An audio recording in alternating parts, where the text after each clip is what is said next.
I believe that I'm quite entitled to hold certain things and people in utter contempt. I'm not required to respect them, and I'm answerable to my electorate for holding those views. As I said in my submission, you can't have Satan too in the ecumenical movement.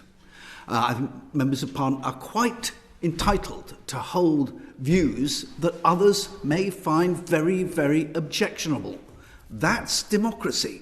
And I felt that the inclusion of respect and the requirement to promote certain behaviours, I quote directly from the document, is anathema. Although the behaviours you want us to promote struck me as entirely unobjectional and proper, but nevertheless that requirement on a Member of Parliament to conform to an identikit that you have set out is, encroaching on thought crime.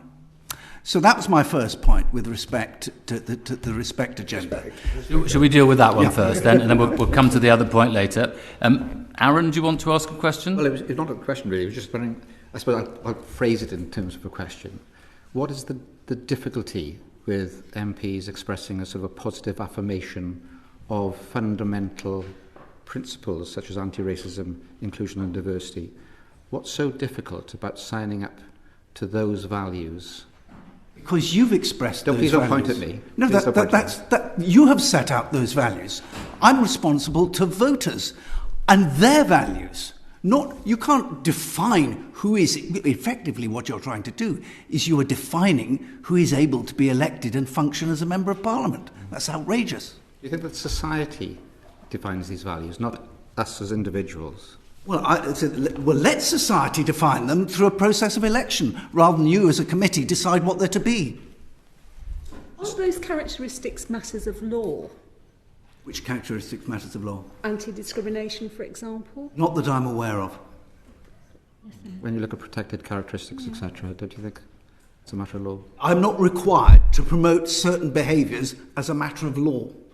Okay. Can I just have a go? Go on. When you speak in the House of Commons, you're required to use certain language and you are forbidden from using certain words. Why don't you object to that?